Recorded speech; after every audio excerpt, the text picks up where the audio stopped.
What is up, Nittany Nation? We are back again. Believe it or not, episode 10. We are in the double digits. We did it. We did it. We're at number 10.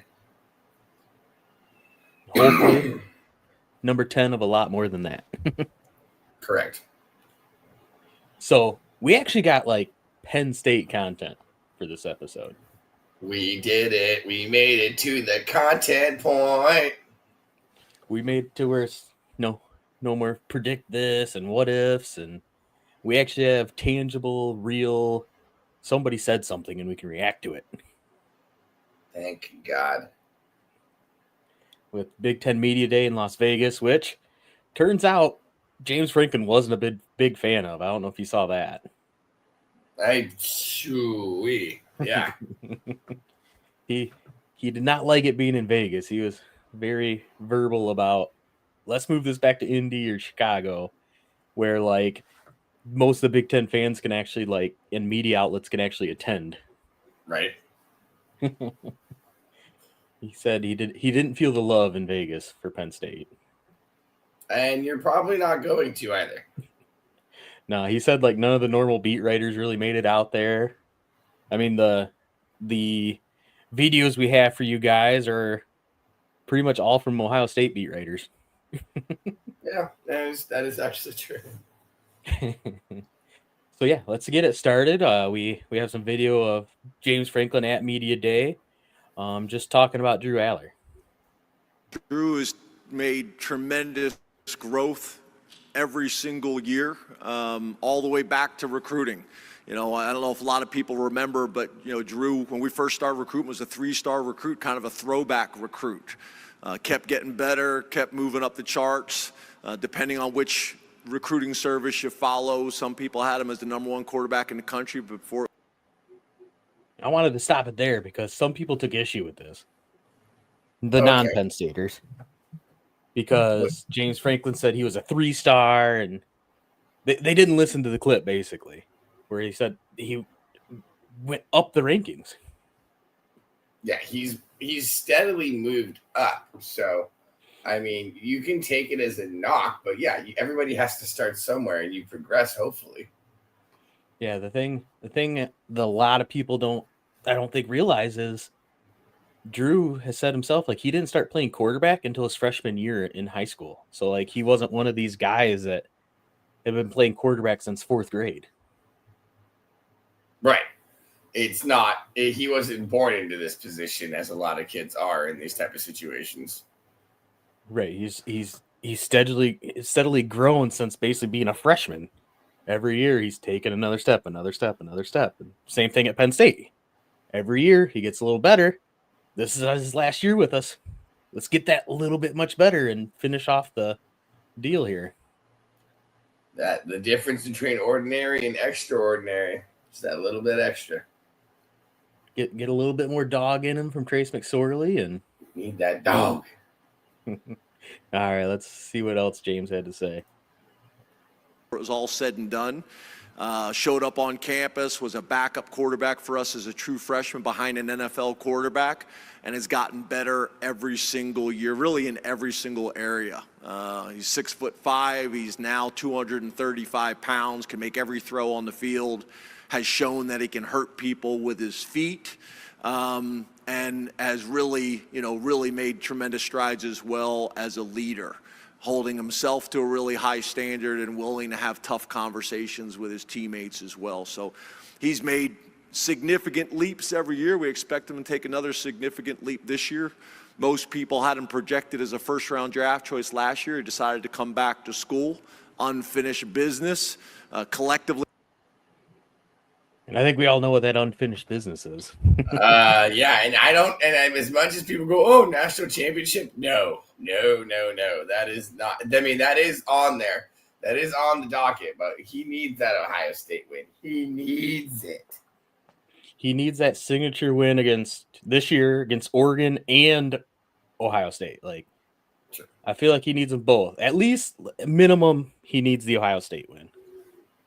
I think we as Penn State fans need the Ohio State win. That and, like, I think of, like, the perfect dream scenario You beat Oregon for the whiteout. You deliver on that one. You beat Ohio State finally, get over that hump. And then somewhere in the playoffs, you beat Notre Dame. Like that would have to be like the dream season, I feel like. That would be Disney movie-esque, if I would say so, if that's the situation there. I mean, yeah, whiteout, Ohio State, and then Notre Dame in the playoff. What if it's Notre Dame in the national championship? Right? How crazy that would just check every single box you could come up with. James Franklin can't win the big game. Drew Aller's not that great. They can't beat Ohio State. They can't win a big game. Like literally check. Like James Franklin might as well retire if that happens. I mean, it's not a bad, wouldn't be a bad run to go to ride off into the sunset on. That's for sure. Yeah, let's see. I think he has just a couple more things to say here. As a team, but also as an individual. So I'm a big Drew fan. You guys get a chance to get around him, you'll feel the same way. He's really, what it's all about. It's team. It's community. It's Penn State. He does things the right way, and I couldn't be more proud of him. Yeah, so I mean, it just obviously he's gonna go all in for his guy, but Drew is Penn State right now. I mean, he's accepted the challenge of being face of the program and exemplified everything you want from a Penn State player. It definitely kind of chimes back on what we've talked on previous episodes about buying into the culture and everything. And even going with Coach Knowles as well, like him buying in and changing his defense for the players as opposed to, we've been talking about this for weeks now. I mean, buying into Franklin, buying into Aller, buying into the offense, buying into the defense. I mean, we're at that point now where it sounds like everybody is talking about what we have been talking about with, not a lot of, we did have Dylan, but not a lot of, say or hearsay. But from what we've heard, we're just the expectations as fans seem to be the same expectations as players. Yeah. And for the first time in a long time, you have real expectations too. Like not just like expectations of competing with Ohio State and Michigan. You have expectations of national title. Step below, you have expectations to be in the Big Ten title game and then the national title. Like there's on real top of that, there's media expectations for that now too. It's not just as a fan or as somebody who follows college football. This is coming from the top saying that it's natty, national championship caliber team. So it's not like we're the ones who are just standing on a soapbox. There's other people who aren't even Penn State fans who are saying the same thing that we've been saying. Yeah, it's not like it has been years past where you're just penciling in Ohio State, Michigan, Oregon, and then Penn State, Like, no.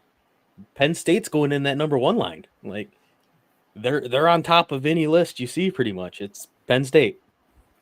I can't remember if we said it last episode or last week. It feels weird. It feels weird. It's a feeling I could get used to, though. It's not a bad feeling. It's just not a feeling that I'm used to. And then speaking about expectations, James Franklin was asked about expectations, and this is what he had to say. The way I would describe it is this, right? There's a ton of conversations that are happening nationally, right? And we embrace that, we've earned that, based on what we've been able to do and what we got coming back. There's a lot of people that are excited on a national level talking about us. But the reality is when it comes to the Lash football building or when it comes to local, these are always the expectations at Penn State, kind of just what we were saying. Like, is there an echo in here? It's like the expectations inside the building are finally lining up with the expectations outside the building. Or did I say that backwards? No, even if you did, I understand what you're saying. The expectations. It's this team is coming in not just with self-confidence that they normally come in with. They're coming in with outside confidence as other people are seeing this team be a top-level contender for a national championship. Yeah. Like, every year, every team, their goal is national title. Well, now the media has those expectations for you too. Which we had. Go ahead, play that. No, go ahead. Had what a lot of people would consider a really good season last year. We were a game away from playing for the national championship, and you could actually make the argument a drive away for playing for the national championship. But it didn't feel that way, right? Because the expectations at Penn State are really high. So we embrace that. I came to Penn State understanding that, knowing that. Our players did as well. So I think the conversations that you're talking about nationally are happening, and we appreciate that, but it hasn't really changed close to home, and it hasn't changed internally in our program, because these are always our expectations. And let's also be honest. I mean, who it's a great conversation, but who really cares about preseason rankings? They mean nothing. It's a good argument to have, and everybody has fun with it, but the only rankings that matter are the ones that happen at the end of the season. And that's what we're concerned about. And the only way we'll do that is by handling our business today. No, I mean, it's that 1% better every day idea. We were one game away, one drive away. Well, you know what? Let's be better. Let's be that 1% better every day. It's 100% coach speak, but it's that kind of coach speak that you can get behind. Yeah, and it's the whole, it doesn't matter what you're ranked in August. What are you in January? Exactly. And it is like, fun. Yeah, it's just like what the SEC, the SEC, like they're going on about how they have the strongest strength of schedule this year. Like, you don't know. Like, nobody's played a game. You don't know who's good or bad right now. Especially in the college, spectrum of football, it's way, way more of unknowns than compared to, the NFL. You normally know what you're going to be getting going into each season for the NFL team. Whereas college, one of the big ones that I remember was it 2 years ago or last year? 2 years, Colorado versus TCU. TCU was ranked, I almost think, close to top 10. Colorado unranked, just walked in there, and you don't know until you get on the field. Right. In college, at a minimum, you're turning over 25% of that roster every year. You're getting rid of your 25% of your most experienced players and bringing in 25% of your roster as kids that have never played college, basically. Right. And that's where I think Coach Franklin really, exceeds in coaching, is I think he's able to bring these high school kids in, get them locked in the mentality, and then it's next man up. We're gonna keep on going, next man up, and that's just how it works. We're not big heavy spenders in NIL. We're not. We're grab your lunch pail and go to work kind of people. Yeah, and I think one of the big underlooked aspects of it was all those early enrollee freshmen that graduated in December from high school and could come on campus in January. They got to run through practices and the college football playoff with this team. So they're almost coming in as almost like super freshmen. You can kind of look at they're freshmen. They got they're 0.5 instead, they got 0.5 of a year in. Yeah, they got to go through all that all the college football prep, all those practices. I think that was a huge aspect too of Penn State making the college football playoff and making that run, is all these incoming freshmen. They got to go through that too. That's experience-wise, practice-wise. It can't hurt. And not only that, it gives you a taste too. Come in there as a freshman and you get a taste of that. You're going to be like, oh, I want more of that. And I want that every year. Yeah. This is how cool it could be. I'm not even technically on the team yet. We're in the playoff and going through this. It's like, oh my God, this is pretty sweet. And then, speaking of making the deep run in the college football playoff, one of the big reasons we did was because of how great Tyler Warren was. And that was one of the aspects that James Franklin had to touch on too, was how do you replace Tyler Warren? And this is what he had to say. Was a special player, right? It's interesting because 2 years ago I sat, in the meeting room with our tight ends, and we had two tight ends, Theo Johnson and Tyler Warren, were deciding, what was going to happen and who was going to come back and who was going to declare. Theo Johnson decides to declare, ends up being a second-round draft choice with the Giants. Tyler comes back and obviously has a unbelievably memorable season and all. Like, what a decision. I know, right? How crazy. But who's to say that Theo wouldn't have transcended as well that next season, I mean, yeah. As much as Tyler Warren is a freak, it's also good coaching. Like, Tyler Warren probably went from like a 4th, 5th round draft pick to top 15 pick. Yeah, easy. To a first rounder, like it was nothing. Like, you can't be like, hindsight, what a great decision, but like, hindsight, what a great decision. It couldn't have worked out any better for him or Penn State. No, and I think, and at the end of the day, that is a huge decision you have to make too, like, because there is that risk of, one more year means one more year that you could potentially get hurt. So for him to just literally take his entire game to the next level, you got to talk about making the right decision there. Yeah, for sure. Let's see what else Coach Franklin had to say. Time season in Penn State history, really college football history. We kind of had a unique situation at running back this year. I thought it was going to be the same deal. I thought one of those guys would decide to declare for the NFL and the other one would come back. They both decided to come back. So when you talk about taking some of that production, we got two great running backs. You know as well as anybody, Penn State, from a historical standpoint at the running back position, been a ton of really good players. It's amazing to me that both Nick Singleton and Katron Allen have a chance to be the all-time leading rushers in Penn State history, 1 and 2. And you shout out to you for bringing this up on Monday or on Tuesday. Yeah. I'm sorry, on Tuesday. You literally brought this up, and then Coach Franklin. So, first of all, sir, a tip of the hat to you. That was a great call there. But yeah, I mean, one of the ways you can replace the production of losing Tyler Warren is get your two stud running backs more involved, passing game and handing them the rock more.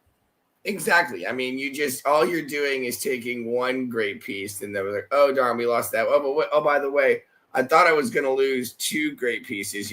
My tight end and one of my running backs. Oh, it turns out that both of my running backs are staying here. So why don't we go ahead and switch that offense around a little bit and make Drew's life easier, make the receiver's life easier, and honestly, with the two, like I called them for this whole time, the two-headed beast, make each other's life easier. Yeah. Spread that ball around, and you got a big, nasty offensive line. You can't tell me those guys wouldn't rather be run blocking than pass blocking. 100%. They've been sharing carries their entire career. So obviously they're going to play a big role in that. Our tight end room, we've had as much production out of our tight end room as anybody in the country. Khalil Dinkins is a guy that not a whole lot of people are talking about, but I think should be. Going back to when we had Dylan on, that was one of the names Dylan told us to watch out for, was Khalil Dinkins, how he wasn't getting enough attention. That was the Bolo alert right there for shout out to Dylan again. Literally nailed that one on that. Are we the Oracles? Are we Penn State Oracles, bro? We're just talking about everything they're talking about. I'm loving this. And then, talking about the tight end room, it just keeps reloading. It went Freiermuth, and then Johnson, Warren. It just keeps reloading. And now it looks like Dinkins and Reynolds are next in line. It's just one of those positions that Penn State does really well at. It really does. They really just decide that they're able to. They find that whoever is doing the recruiting for their tight ends is doing a good job. I'll tell you what. Obviously, Andrew Rapplier, who was in position to play a bunch last year and then had a season-ending injury, and then Luke Reynolds. They're three guys that we think will be very productive in our tight end room, and our tight end room has been as good as anybody in the country in the last 5 years. And then at wide receiver, that's obviously been. Before it gets into wide receiver, like like a recruiting pitch right in the middle of a press conference. We have one of the best tight end rooms for the last 5 years. Like, just throws in the recruiting pitch right mid press conference. I was surprised he didn't do a little finger gun, like right there, right after.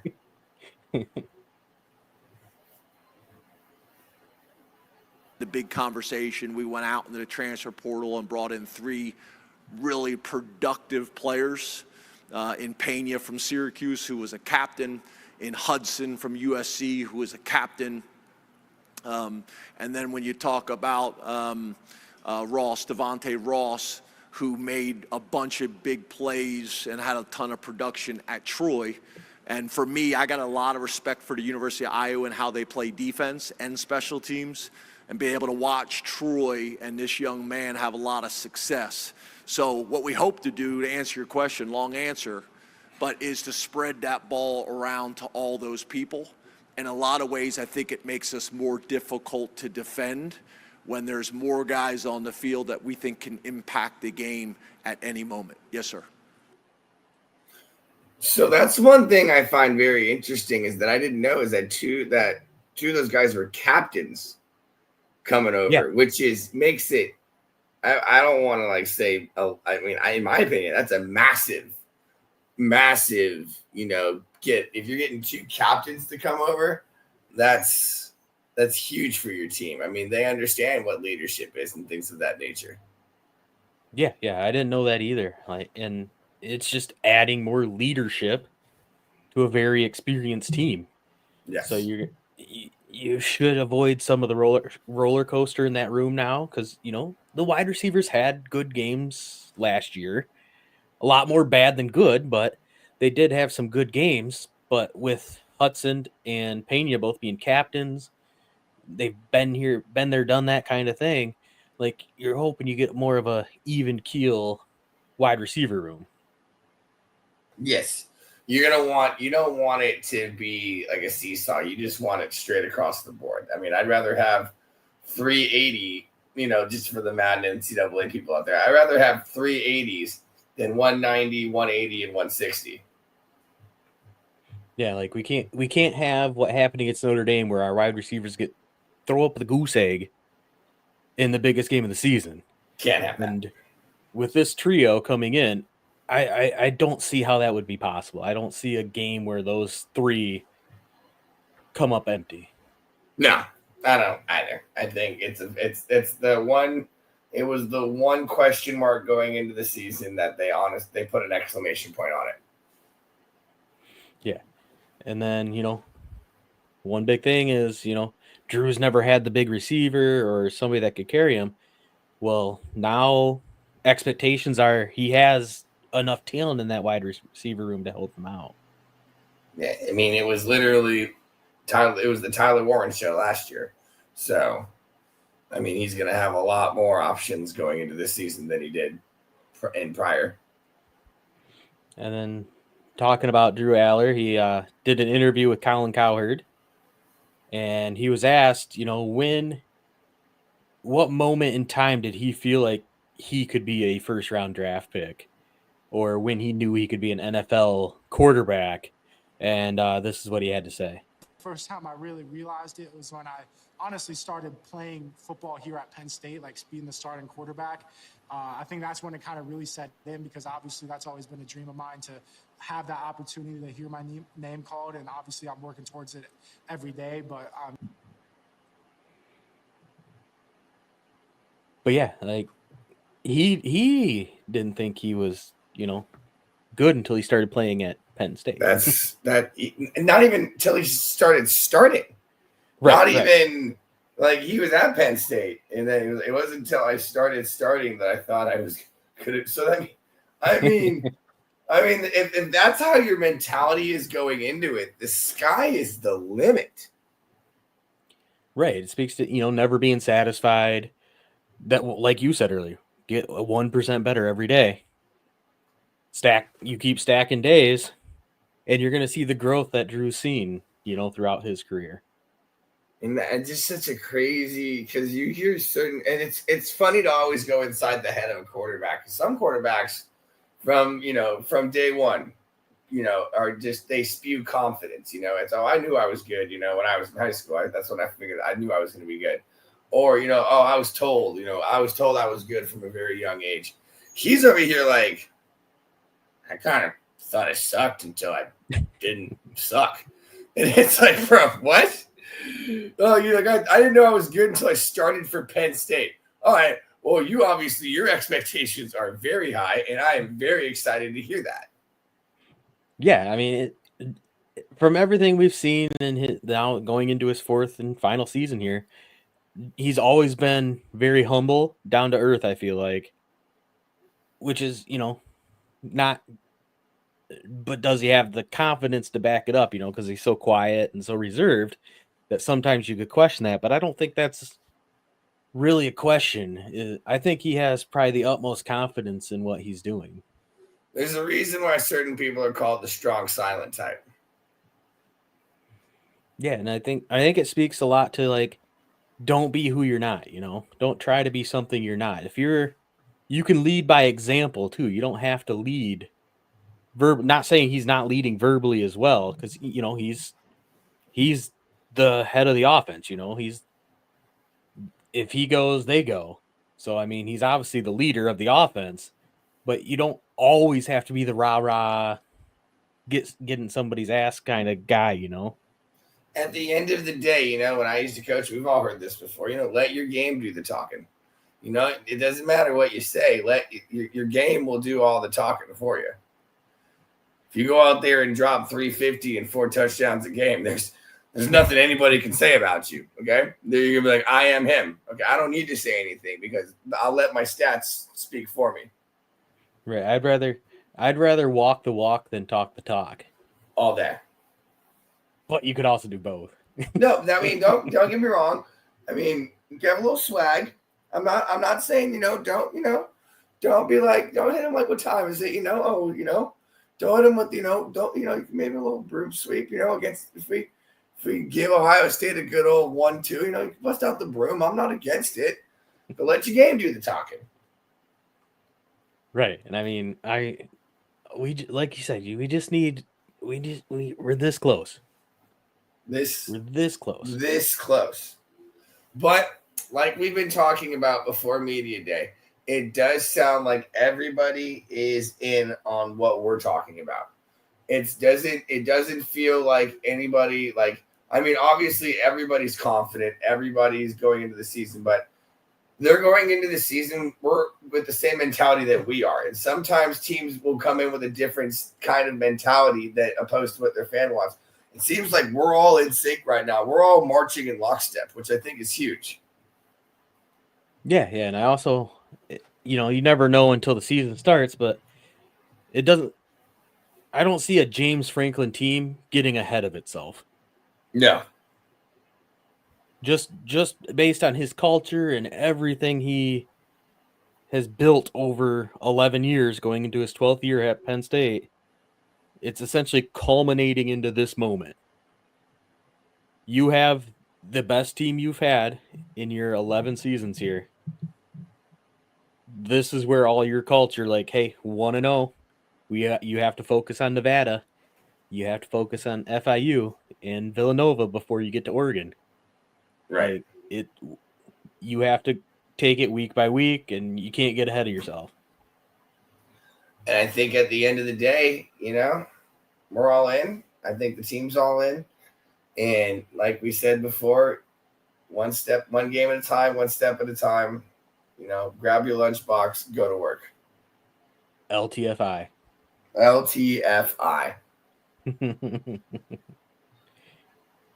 Man, we're in the 30s now. We're so close. 36 days. We got the Hall of Fame game coming up too, so we're actually going to get a taste of football. I seen this was the last Thursday without some sort of football. Oh my God, we're week 0 is so close. Oh my, it's August. Next week is August. Yeah. Next And week is fall camp. Next week is when things get real. Pads will be a popping next week. Oh, it's gonna be awesome. I can't wait. All right, that'll do it for us here, episode 10 on the Voice of College Football. Bringing you your Penn State content and just trying to grow a community with you guys. Well, thank you for watching. Shout out to subscribe, everybody. review, and let's grow this thing. Like and comment. Those are the most. Like, comment, subscribe. Honestly, it really helps with the algorithm. If you want to get other like-minded Penn State fans in here talking, get some conversations going. Once that chat starts on, we're going to start taking questions and stuff. So tell a friend to tell a friend. Yeah, this is only going to get better, as me and Nick get to know each other more, and let's have fun. LTFI. LTFI. Have a good